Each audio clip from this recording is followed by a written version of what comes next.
Changer होने वाला है। चार्ट को ध्यान से देखो। एक कैंडल हाई ब्रेक करती है, आपको बुलिश ब्रेकआउट दिखता है और आप एंट्री ले लेते हो। लेकिन कुछ ही मिनट्स में मार्केट ऑपोजिट डायरेक्शन में चला जाता है, स्टॉप लॉस हिट हो जाता है और लॉस हो जाता है।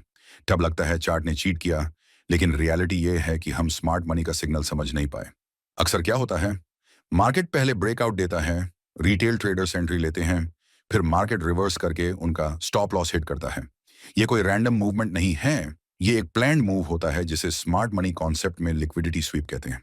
जब मार्केट कोई हाई या लो बनाता है, तो उसके ऊपर या नीचे रिटेल ट्रेडर्स के स्टॉप लॉस होते हैं। बिग प्लेयर्स इन स्टॉप्स को टारगेट करते हैं, प्राइस को वहां तक ले जाते हैं, लिक्विडिटी कलेक्ट करते हैं और फिर एक्चुअल मूव ऑपोजिट डायरेक्शन में आता है। इसी कॉन्सेप्ट को कहते हैं स्वीप देन ब्रेक। अब समझते हैं एक proper step by step process जिससे आप फेक ब्रेकआउट से बच सकते हो। सबसे पहला स्टेप है हायर टाइम फ्रेम स्ट्रक्चर समझना।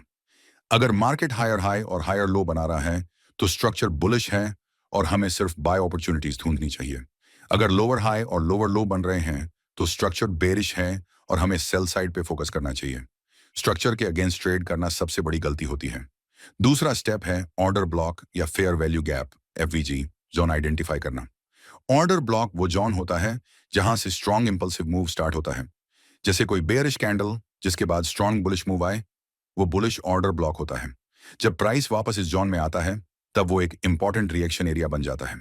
अगर यूएस जोन में फेयर वैल्यू गैप भी हो, तो उसकी स्ट्रेंथ और बढ़ जाती है। इसे कॉन्फ्लुएंस कहते हैं और जितना स्ट्रॉन्ग कॉन्फ्लुएंस होगा, उतनी हाई प्रोबेबिलिटी ट्रेड होगी। तीसरा और सबसे इंपॉर्टेंट स्टेप है लोअर टाइम फ्रेम पर कॉन्फर्मेशन लेना। जब प्राइस ऑर्डर ब्लॉक जोन में आता है, तो हमें देखना है कि क्या वहां लिक्विडिटी स्वीप हुआ है और क्या स्ट्रक्चर शिफ्ट हुआ है। लिक्विडिटी स्वीप तब होता है जब प्राइस थोड़ा सा प्रीवियस एलाउ के नीचे जाके स्टॉप्स हिट करता है और फिर रिवर्स करता है। उसके बाद अगर प्राइस स्विंग हाई ब्रेक करता है, तो उससे कहते हैं चेंज ऑफ कैरेक्टर, CHOCH। ये सिग्नल देता है कि स्मार्ट मनी ने एंट्री लेना शुरू कर दिया है। जब ये तीन चीजें एक साथ अलाइन हो जाती हैं, HTF structure, order block zone और LTF पर स्वीप प्लस CHOCH, तब एक हाई प्रोबेबिलिटी सेटअप बनता है।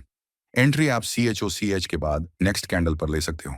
स्टॉप लॉस स्वीप कैंडल के नीचे रखना है और टारगेट प्रीवियस हाई या लिक्विडिटी पूल हो सकता है। ऐसे सेटअप्स में इजीली 1:2 या 1:3 का रिस्क रिवॉर्ड मिल जाता है। अब एक सिंपल चेकलिस्ट याद रख लो।